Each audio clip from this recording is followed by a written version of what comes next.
शिव भक्तों के लिए खुशखबरी, जल्द शुरू हो सकती है कैलाश मानसरोवर यात्रा।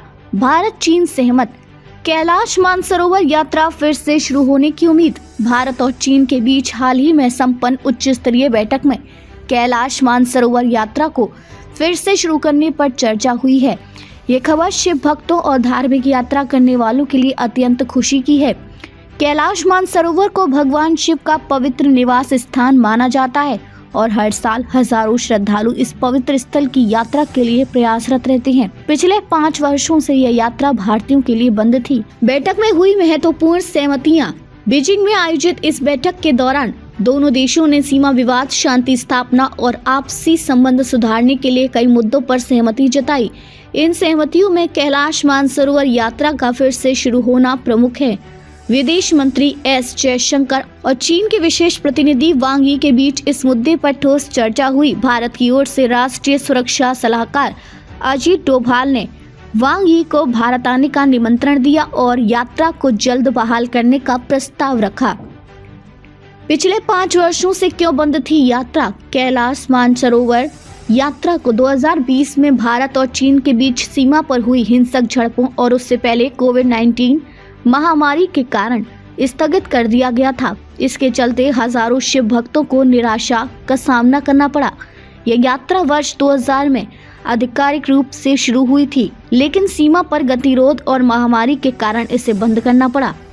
कैलाश मानसरोवर का धार्मिक महत्व। हिंदू धर्म के अनुसार कैलाश पर्वत भगवान शिव का निवास स्थान है और मानसरोवर झील पवित्रता का प्रतीक है। ये स्थल न केवल हिंदुओं बल्कि जैन, बौद्ध और बौद्ध धर्म के अनुयायियों के लिए भी समान रूप से पूजनीय है।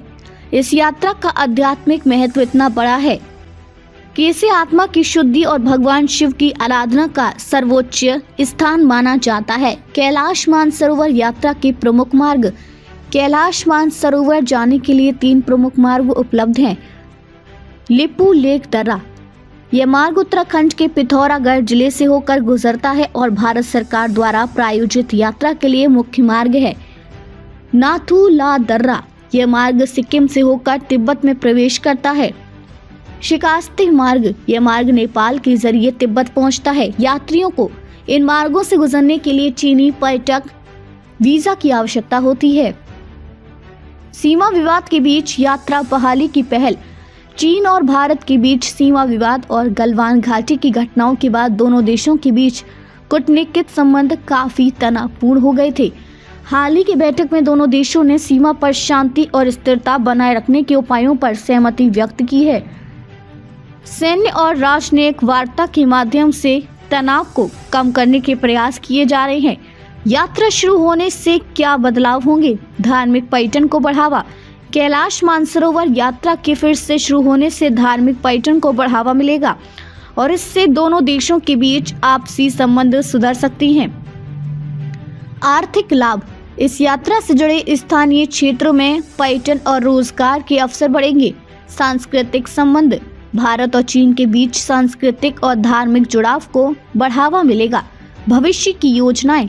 भारत और चीन के विशेष प्रतिनिधियों ने इस यात्रा के आयोजन के लिए आवश्यक प्रबंधन और सुरक्षा उपायों पर चर्चा की है। चीन के विदेश मंत्रालय के अनुसार सीमा पर शांति और स्थिरता बनाए रखने के लिए दोनों देशों ने अपने संवाद और सहयोग को और मजबूत करने का वादा किया है।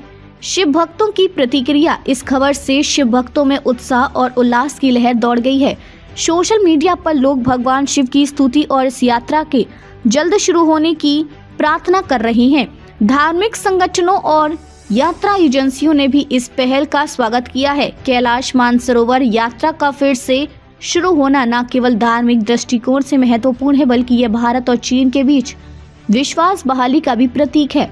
यह यात्रा आध्यात्मिकता, शांति और संस्कृति का संदेश फैलाने का एक सशक्त माध्यम बन सकती है। उम्मीद है कि दोनों देश इस पहल को जल्द ही वास्तविकता में बदलने के लिए आवश्यक कदम उठाएंगे।